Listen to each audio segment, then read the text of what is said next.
Video చూడడం start చేసే కన్నా ముందే వీడియోకి అయితే ఒక లైక్ చేయండి. Hello guys, welcome back to our channel village Vakeel Vasavi. ఈరోజు వీడియోలో నేను రీసెంట్గా మనకి బిగ్ బాస్ సీజన్ 7 అయితే ఎండ్ అయిపోవడం జరిగింది.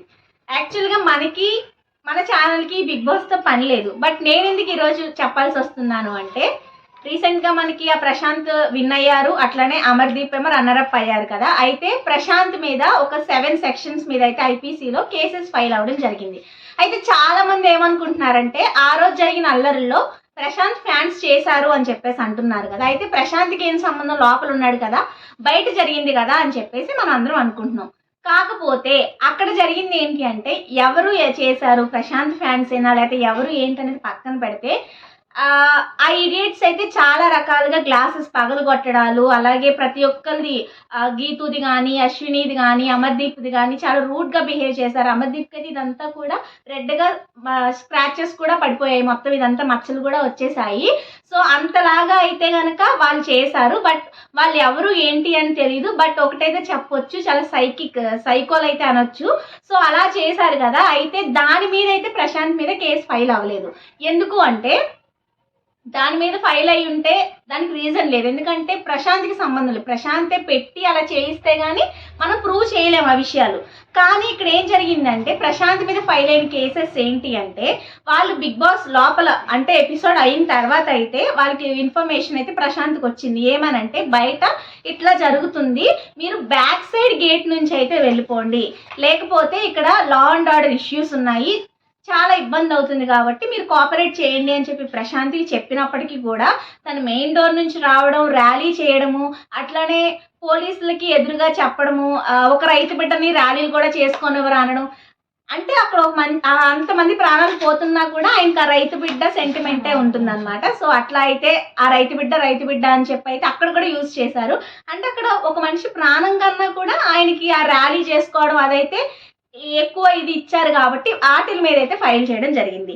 సో దీనికి సంబంధించి మనకి టీఎస్ ఆర్టీసీ మేనేజింగ్ డైరెక్టర్ అయిన సజ్జనార్స్ కూడా ఆర్టీసీ బస్సులో 6 వరకు కూడా క్లాసెస్ పగలగొట్టేశారు కాబట్టి దాని మీద కేసెస్ ఫైల్ చేశారు. అలాగే పోలీస్ వాళ్ళు చెప్పిన మాటలు వినకుండా ర్యాలీ కండక్ట్ చేసి అక్కడ లా అండ్ ఆర్డర్కి ఇష్యూ తీసుకురావడం వల్ల దాని మీద కూడా కేసెస్ అయితే ఫైల్ అవ్వడం జరిగింది. ఇప్పుడైతే మనం ఏ సెక్షన్స్ కింద ఫైల్ అయిందో మొత్తం ఒకసారి చెప్పుకుని తర్వాత అవి బెయిలబులా నాన్ బెయిలబులా వాటికి పనిష్మెంట్ ఏంటి అనేది డిస్కస్ చేద్దాం. సో ఈ వీడియోలో మనం ఈ ఐపీసీకి సంబంధించిన 7 సెక్షన్స్ నేర్చుకుంటున్నాం. సో మీరు ఈ వీడియోని ఎలా తీసుకోవాలి అంటే ఈ ఐపీసీ రిలేటెడ్ 7 సెక్షన్స్ ఏంటి, దానికి సంబంధించిన అఫెన్సెస్ పనిష్మెంట్స్ ఏమున్నాయి అనేది మనం ఈ వీడియోలో నేర్చుకోబోతున్నాం. సో ఫస్ట్ అయితే మనకి ఐపీసీలో ప్రశాంత్ మీద ఏమేమి సెక్షన్స్ మీద కేసెస్ ఫైల్ అయ్యాయి అంటే సెక్షన్ 147, 148, 290, 353, 427 అండ్ 149. ఇది అన్ని కూడా బేస్డ్ ఆన్ సజ్జనార్స్ కంప్లైంట్. సో ఆ సార్ కంప్లైంట్ మీద అయితే కనుక ఇవన్నీ కూడా, అలాగే పోలీస్ వాళ్ళు సుమోటోగా తీసుకుని కూడా చేసినవి అనమాట.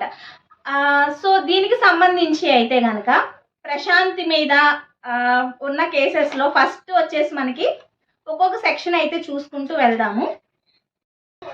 First section 147, punishment for writing. whoever is guilty of writing shall be punished with imprisonment of either description for a term which may extend to 2 years or with fine or with both. So writing అంటే ఏంటి అంటే జనరల్గా అల్లర్లు అనమాట. So అక్కడ వాళ్ళ rally అలా చేయడం వల్ల జరిగింది కాబట్టి సో దానికి సంబంధించి అయితే మనకి రైటింగ్ మీద ఫైల్ అయింది.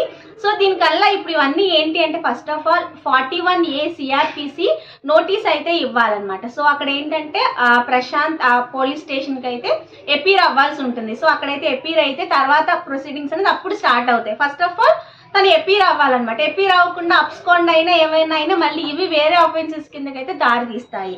సో ఫస్ట్ అయితే 147 అది 2 years వరకు. ఇదేంటంటే ఇది ప్రూవ్ అవ్వాలన్నమాట. ముందు అపీరెన్స్ అయిన తర్వాత మళ్ళీ మ్యాజిస్ట్రేట్ అంతా ఫామ్ చేసి ఛార్జెస్ సమన్స్ ఇష్యూ చేసి అప్పుడు ప్రొసీజర్ మొదలవుతుంది. ఇప్పుడైతే ఇమ్మీడియట్గా అరెస్ట్ చేసేయడానికి అయితే కుదరదు.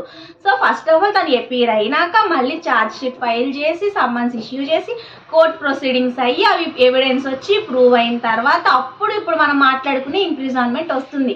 ఇప్పుడు తీసుకెళ్ళి అరెస్ట్ అయితే చేసేయరు. సో ఫస్ట్ 147 అయితే అది. నెక్స్ట్ 148. సో 148 ఏంటంటే whoever is guilty of rioting being armed with deadly weapon or with anything which used as a weapon of offense is likely to cause death shall be punished with imprisonment or with a description for a term which may extend to 3 years or with fine or with both.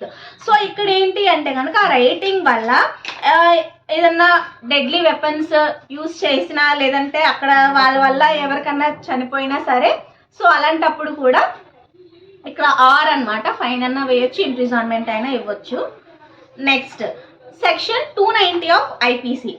So whoever commits a public nuisance in any case not otherwise punishable by this code shall be punished with fine which may extend to 200 rupees. So అప్పట్లో మనకి ఇది ఉండిందనమాట. So ఇదేంటి nuisance, general public nuisance. So ఇది చిన్న section, అంటే చిన్నదంటే అలాగే criminal అంటే criminal section అంటే క్రిమినల్ సెక్షనే, కాకపోతే ఇది ఏంటి అంటే ఫైన్ అనేది ఇక్కడ తనకు తక్కువ ఉంది. ఇప్పుడు ఏంటంటే మ్యాజిస్ట్రేట్ డిస్క్రిషన్లో కూడా ఇంకా ఫైన్ అనేది ఉంటుంది. Next section 353 of IPC.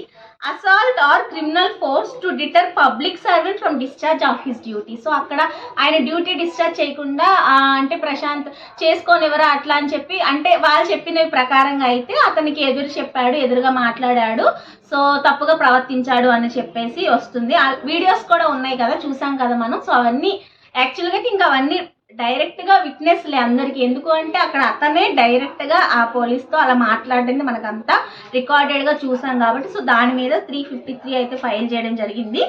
దీని డిస్క్రిప్షన్ ఏంటంటే మనకి whoever assaults or uses criminal force to any person being a public servant in the execution of his duty as such public servant or with intent to prevent or deter that person from discharging his duty as such public servant or in consequence of anything done or attempted to be done by such person to the lawful discharge of his duty as such public servant shall be punished with imprisonment of either description for a term which may extend to 2 years or with fine or with both. So ఇది కూడా 3 years వరకే. So ఇంకా ఏంటి అంటే మీకు ఇమీడియట్గా arrest చేయాలి వెంటనే అనుకుంటే అఫెన్సెస్ గ్రేటర్ దాన్ అంటే 7 years కన్నా ఎక్కువ ఇంప్రిజన్మెంట్ సంబంధించిన క్రైమ్ ఏదన్నా కనుక ముందు అలా ఫైల్ అయితే ఇమీడియట్గా అప్పుడు అరెస్ట్ చేయడానికి ఉంటుంది. అంటే అక్కడ మనకి కాగ్నిజబుల్ అయినప్పటికీ కూడా ఏంటంటే నాన్ బెయిలబుల్ అలా అవ్వాలన్నమాట. సో అలా అయినప్పుడు ఏంటంటే ఇమీడియట్గా కూడా అరెస్ట్ చేసే అవకాశం ఉంటుంది. సో ఈ కేసెస్లో ఏంటంటే 3 years వరకు ఉంది, కానీ ఇప్పుడు వెంటనే అరెస్ట్ చేయడానికి ఉండదు. కానీ నెక్స్ట్ సమన్స్ ఇష్యూ అయ్యి ప్రొసీడింగ్స్ అయిపోయిన తర్వాత మాత్రమే తనని అరెస్ట్ చేయడానికి అయితే పాసిబిలిటీ ఉంటుంది.